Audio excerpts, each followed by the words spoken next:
Hello students. तो आज हम स्टार्ट करेंगे लाइंस एंड एंगल्स का टॉपिक, जिसका नाम है पैरेलल लाइंस एंड ट्रांसवर्सल। सो इसको स्टार्ट करते हैं हम। देखो, इसमें सबसे पहली चीज़ है पैरेलल लाइंस। तो पैरेलल लाइंस के बारे में मैंने आपको लास्ट वीडियो में भी बताया था कि क्या होता है पैरेलल लाइंस। दोबारा से देखते हैं हम। कह रहे हैं parallel lines are the lines whose perpendicular distance, perpendicular distance जो है वो किसी भी पॉइंट पे सेम रहता है। Perpendicular distance at any point between the two lines is same या फिर इक्वल। जैसे कि एक लाइन है ए बी, ये एक लाइन है ए बी और एक लाइन है सी डी। तो फॉर एग्जांपल ये एक मैंने पॉइंट ले लिया ए बी के ऊपर जी। इस जी का डिस्टेंस सी डी से, सी डी के ऊपर मैंने एक पॉइंट लिया ओ। तो ये जो डिस्टेंस है इसको कहते हैं परपेंडिकुलर डिस्टेंस। ये 90 डिग्री बनाता है। आपने देखा होगा कि जो रेलवे ट्रैक्स होते हैं वो एक पैरेलल लाइन का बहुत ही अच्छा एग्जांपल है। जो रेलवे ट्रैक्स होते हैं जिसके ऊपर ट्रेन चलती हैं, तो ये 90 डिग्री है और ये परपेंडिकुलर डिस्टेंस है। फॉर एग्जांपल अगर ये डिस्टेंस हमारा 2 यूनिट है, तो आगे जाके हम कोई पॉइंट लेते हैं। फॉर एग्जांपल ई पॉइंट लिया मैंने ए बी के ऊपर और एच पॉइंट लिया सी डी के ऊपर। तो ये जो परपेंडिकुलर डिस्टेंस है इन दोनों लाइन के बीच का, ये भी 2 यूनिट ही रहेगा। अगर आगे जाके और भी हम कोई पॉइंट लेते हैं, फॉर एग्जांपल ये, और सी डी के ऊपर लेते हैं पॉइंट ये, तो इनके बीच का जो परपेंडिकुलर डिस्टेंस है ये भी 2 ही रहेगा। तो किसी भी पॉइंट पे जो परपेंडिकुलर डिस्टेंस है वो अगर सेम हो, तो वो जो दो लाइंस होंगी ए बी और सी डी, वो पैरेलल हो जाएंगी। ठीक है। इसके बाद नेक्स्ट आता है ट्रांसवर्सल। ट्रांसवर्सल, देखो ट्रांसवर्सल क्या होती है अब। कह रहे transversal is a line which intersect two or more lines at distinct point, at distinct points. For example ये दो लाइंस हैं, ये दोनों पैरेलल नहीं है। तो एक लाइन आई, इस लाइन ने क्या किया, इस लाइन एल को और इस लाइन एम को इंटरसेक्ट किया है इन दो पॉइंट्स पे, ए पे और बी पे। तो ये जो लाइन इंटरसेक्ट कर रही है इसको कहते हैं ट्रांसवर्सल। ट्रांसवर्सल को स्मॉल टी से रिप्रेजेंट करते हैं। ठीक है। ऐसे ही सेम पैरेलल के केस में भी हो सकता है। फॉर एग्जांपल अगर ये दो लाइंस हैं, ये दोनों पैरेलल हैं, तो इनको जो है ट्रांसवर्सल इंटरसेक्ट करती है। ठीक है। इसके बाद आता है हमारा topic types of angles. Types of angles. तो टाइप्स ऑफ एंगल्स में सबसे फर्स्ट जो एंगल्स हैं वो हैं corresponding angles. First are corresponding angles. तो देखो कोरस्पॉन्डिंग एंगल्स क्या होते हैं। कोरस्पॉन्डिंग एंगल्स आप हमेशा याद रखना, ये एंगल्स हमेशा एफ बनाते हैं। एफ। एफ कैसे? फॉर एग्जांपल ये दो पैरेलल लाइंस हैं एल एंड एम। कोरस्पॉन्डिंग के लिए जो लाइंस हैं वो हमेशा पैरेलल होनी चाहिए। तो जो यहाँ पे एंगल्स हैं, फॉर एग्जांपल 1 2 3 एंड 4, 5 6 7 एंड 8, तो जो कोरस्पॉन्डिंग एंगल्स होते हैं ना, ये हमेशा पैरेलल लाइन में बनेंगे और ये हमेशा इक्वल होंगे। तो हम देख लेते हैं इनमें कौन कौन से कोरस्पॉन्डिंग हैं। सबसे पहले 1 है और 5 है, फिर 4 है और 8 है, इसके बाद 2 है और 6 है, एंड 3 एंड 7। तो अब यहाँ पे देखो ध्यान से, ये देखो मैं दोबारा से बनाता हूँ। ये एल थी लाइन, ये एम थी। तो एल के नीचे बना था एंगल 3 और एम के नीचे बना था एंगल 7। तो 3 और 7 हमेशा इक्वल होंगे। इसी की जगह उल्टा एफ भी होगा। जो ये 4 और 8 थे तो ये दोनों भी इक्वल थे।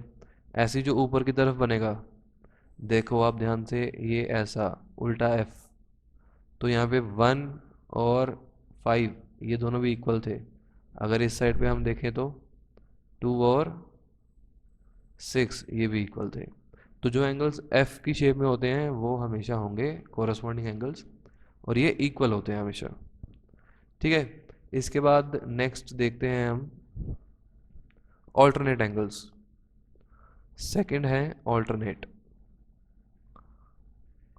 Alternate angles.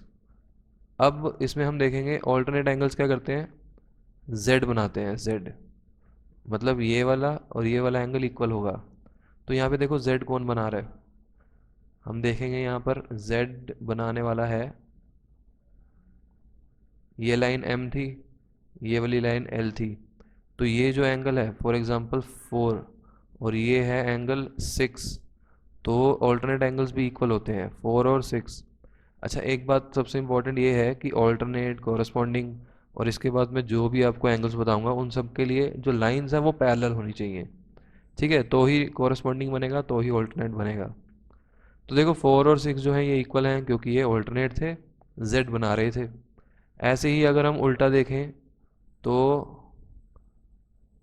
ये है 3 और ये है 5, तो 3 और 5 भी इक्वल है, मतलब 4 6 के इक्वल था, 5 3 के इक्वल हुआ।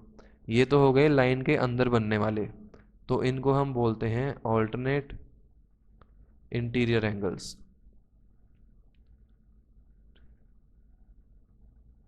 ठीक है, ऑल्टरनेट इंटीरियर।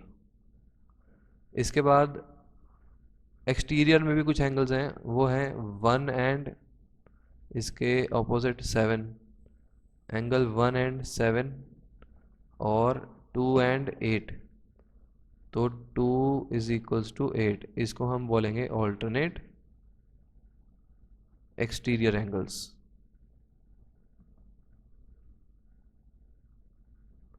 ठीक है, फिर इसके बाद नेक्स्ट आते हैं, नेक्स्ट टाइप ऑफ एंगल्स है इसमें को इंटीरियर। देखो को इंटीरियर एंगल्स मैं बताता हूँ आपको। को इंटीरियर में क्या होगा कि जो सेम साइड पे एंगल्स हैं उनका जो सम है वो 180 होना चाहिए। अभी देखते हैं हम, इसको पहले मैं इरेज कर लेता हूँ।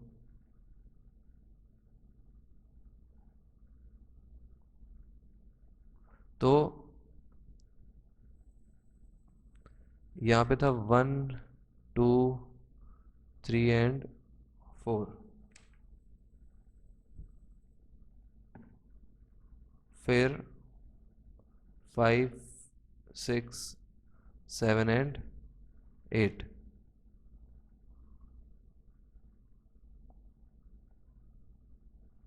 देखो नेक्स्ट है को इंटीरियर एंगल्स, या फिर हम इसको बोल सकते हैं एंगल्स ऑन द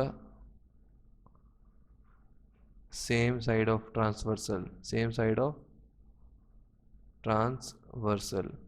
अच्छा, अब इन एंगल्स में क्या होता है, इन एंगल्स में जो एंगल्स होंगे दोनों उनका सम 180 होगा। कोरस्पॉन्डिंग और ऑल्टरनेट में तो एंगल्स आपस में इक्वल होते थे, इनमें सम 180 है। फॉर एग्जांपल ये ट्रांसवर्सल है स्मॉल टी, इसकी सेम साइड का मतलब है राइट साइड पर ही जो इंटीरियर एंगल्स हैं, मतलब 4 एंड 5, इनका सम जो है ये 180 होगा। इसको कहते हैं को इंटीरियर एंगल्स। ये ट्रांसवर्सल की सेम साइड पे ही थे, 4 भी उसी साइड पे था जहाँ पर 5 था, मतलब 5 भी हम कह सकते हैं उसी साइड पे है जहाँ पर 4 है, मतलब राइट साइड पे। तो इसलिए इन दोनों का सम हुआ 180। ऐसे ही जो 3 है, 3 का और 6 का सम होगा 180। यहाँ पर 2 का और 7 का सम 180 नहीं होगा क्योंकि यहाँ पे इंटीरियर एंगल्स की बात करी गई है। तो इस केस में सिर्फ यही दो पॉसिबिलिटीज़ बनती हैं। ठीक है, इस नेक्स्ट हम देखते हैं एक्सियम 6.3। देखो एक्सियम 6.3 में उन्होंने बोला है if a transversal intersect two parallel lines then each pair of corresponding angles is equal. मतलब वो हमें ये कह रहे हैं कि अगर एक ट्रांसवर्सल टू पैरेलल लाइंस को इंटरसेक्ट करेगी तो जो कोरस्पॉन्डिंग एंगल्स होंगे वो सारे इक्वल होंगे। ठीक है, ये एक्सियम 6.3 है। इसके बाद एक्सियम 6.4 में देखते हैं उन्होंने क्या बोला है। कह रहे if a transversal intersect two lines such that a pair of corresponding angles is equal then the two lines are parallel। कह रहा है अगर कोरस्पॉन्डिंग एंगल्स इक्वल होते हैं तो जो लाइंस होंगी वो पैरेलल हो जाएंगी। अगर हमें ये गिवन है कि कोरस्पॉन्डिंग एंगल्स इक्वल हैं तो हम प्रूव कर सकते हैं कि लाइंस जो हैं वो पैरेलल हैं। और जो ऊपर 6.3 एक्सियम थी उसमें उन्होंने बोला था कि अगर ट्रांसवर्सल इंटरसेक्ट करती है टू पैरेलल लाइंस को तो हम प्रूव कर सकते हैं कि जो कोरस्पॉन्डिंग एंगल्स हैं वो इक्वल है। इसके बाद हम देखते हैं थ्योरम 6.2। ये थ्योरम ऑल्टरनेट एंगल्स की थ्योरम है। इसमें उन्होंने बोला हुआ है if a transversal intersect two parallel lines, तो इसका मतलब हमें गिवन है कि दो लाइंस जो हैं वो पैरेलल है। इसमें हमें प्रूफ क्या करना होगा कि जो ऑल्टरनेट एंगल्स हैं वो इक्वल होने चाहिए। तो देखो इसको प्रूव करने के लिए क्या करेंगे, अब हम इसको प्रूफ करने के लिए हम इसी डायग्राम को यूज़ करेंगे। देखो सबसे पहले तो हमने इसमें मार्क कर लेना है एंगल 1 2 3 4 और उसके बाद हम इसको प्रूफ करेंगे। इसमें हमें सिर्फ 3 ही एंगल्स चाहिए।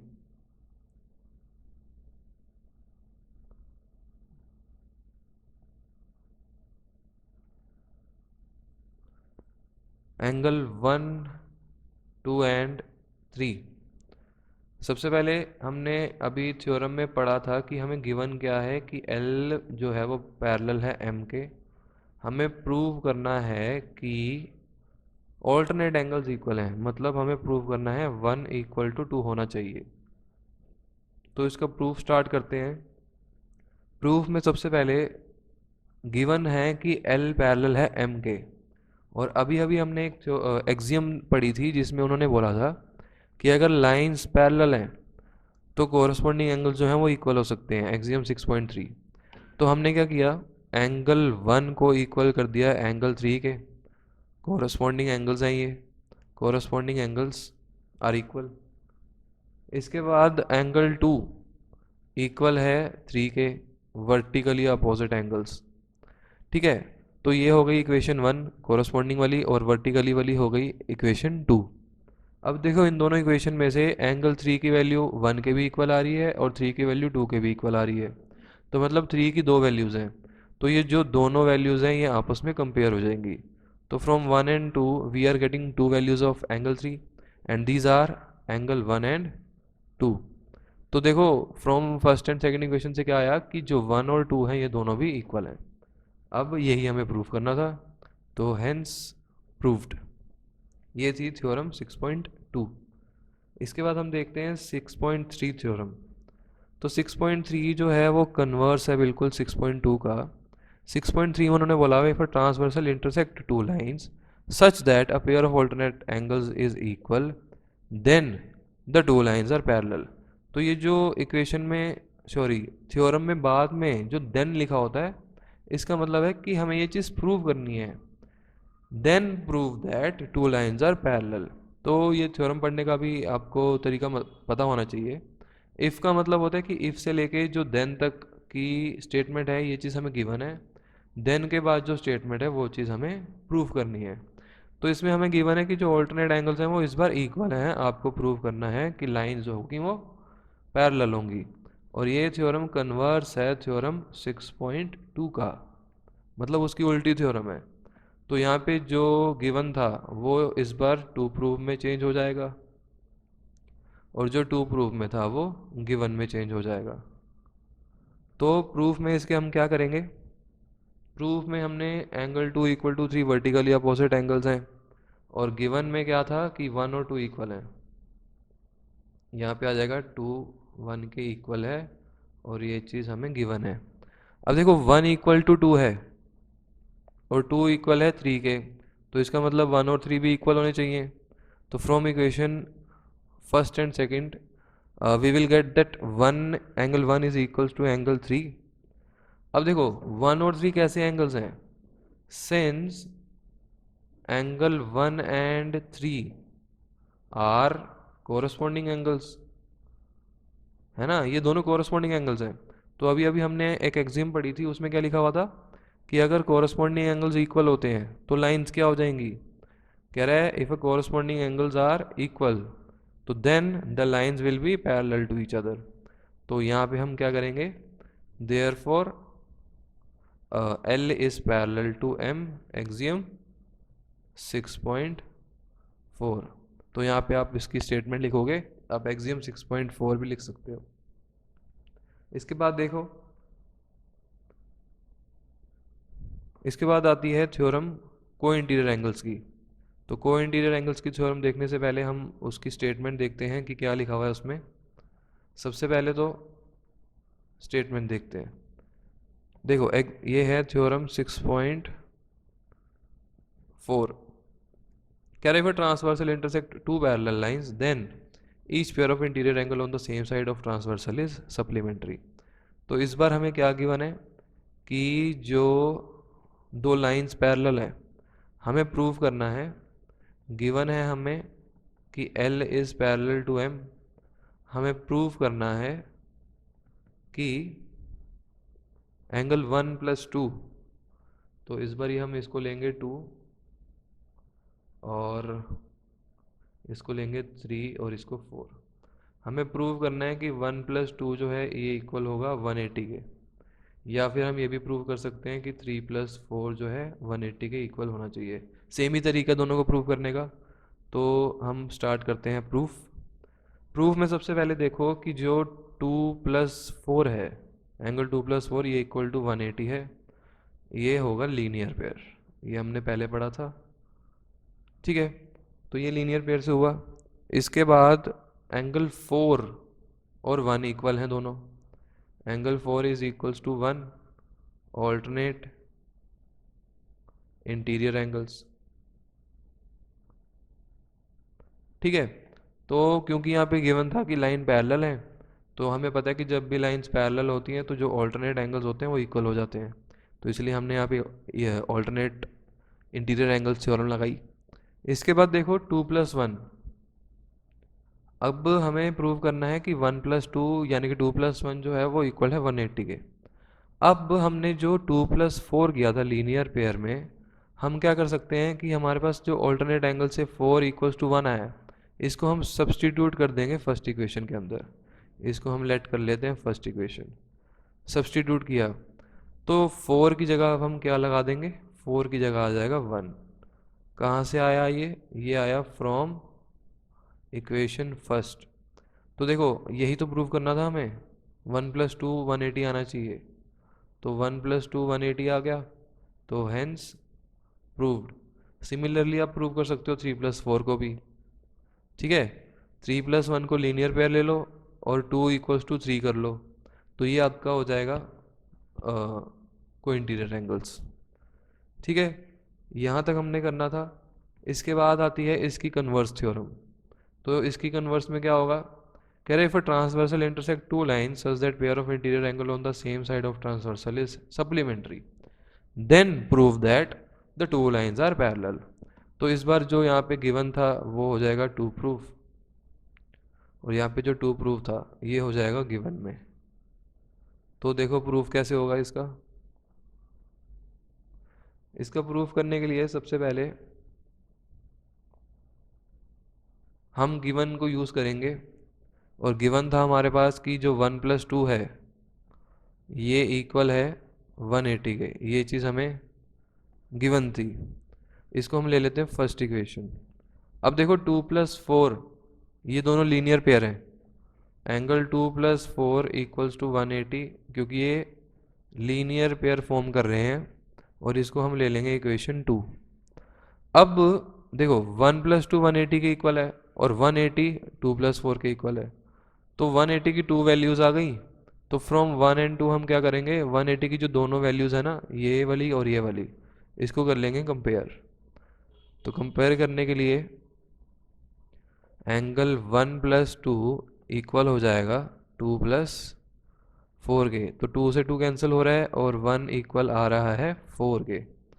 तो देखो 1 एंड 4 इक्वल हैं, ये दोनों इक्वल आ गए। सिंस एंगल 1 एंड 4 ये दोनों हमें पता है कि ये ऑल्टरनेट एंगल्स हैं।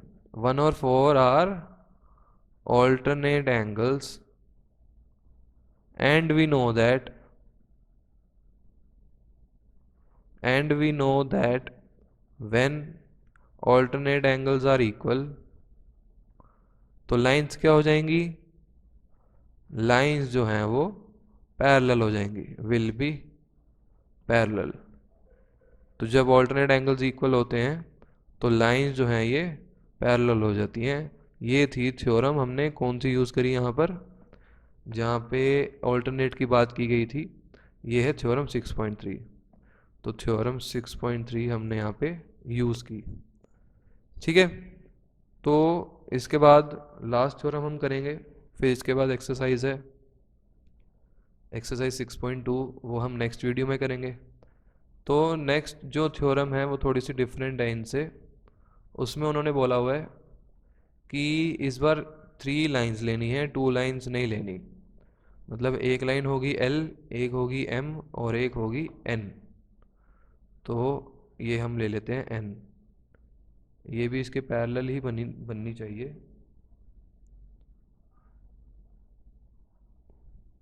ये लाइन N है। अब इसमें दोबारा से बनाएंगे हम इस डायग्राम को। 3 लाइंस बनेंगी L, M और N। ये थोड़ी सी टिल्ट हो गई है, वैसे हमें इन तीनों को पैरेलल ही शो करना है। ये ट्रांसवर्सल है और इसमें एंगल्स लेने हैं 1, 2 एंड 3। तो देखते हैं इस थ्योरम को भी।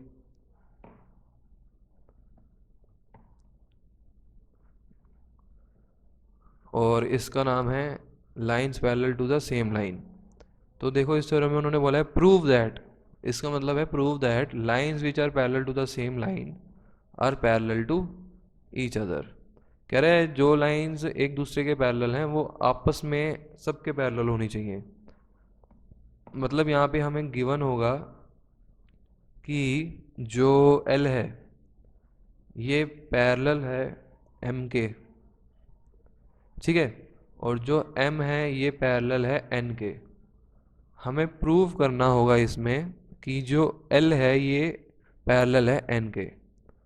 तो इसको हम प्रूफ स्टार्ट करेंगे। प्रूफ में सबसे पहले एंगल 1 जो है ये इक्वल होगा 2 के, क्योंकि ये हैं दोनों कोरस्पॉन्डिंग एंगल्स। जब दो लाइंस पैरेलल हों तो उनके जो कोरस्पॉन्डिंग एंगल्स हैं वो इक्वल हो जाते हैं, ये चीज़ हमें पता है। इसको हम ले लेते हैं फर्स्ट इक्वेशन। ऐसे ही जो 2 होगा वो 3 के इक्वल होगा, बिल्कुल सेम रीज़न से, कोरस्पॉन्डिंग एंगल्स। जब दो लाइंस पैरेलल हैं तो कोरस्पॉन्डिंग एंगल्स भी इक्वल होंगे। इसको मैं ले लेता हूँ सेकंड इक्वेशन। फिर अब देखो 1 इक्वल टू 2 है, 2 इक्वल टू 3 है, तो इन दोनों इक्वेशन से हमारे पास क्या आ जाएगा कि 1 जो है ये इक्वल टू 3 होगा from first and second equation. तो जब 1 और 3 इक्वल हो रहे हैं तो इसका मतलब ये दोनों कोरस्पॉन्डिंग एंगल्स हैं। तो जब कोरस्पॉन्डिंग एंगल्स इक्वल होते हैं तो हमने पढ़ा था एक्सियम में कि लाइंस पैरेलल होंगी। Since 1 and 3 are corresponding angles and they are equal, therefore lines will be parallel। इसको कहते हैं corresponding angles axiom। तो therefore L is parallel to N, hence proved। सो आज के लिए हम इतना ही करेंगे and that's all for today. Thank you.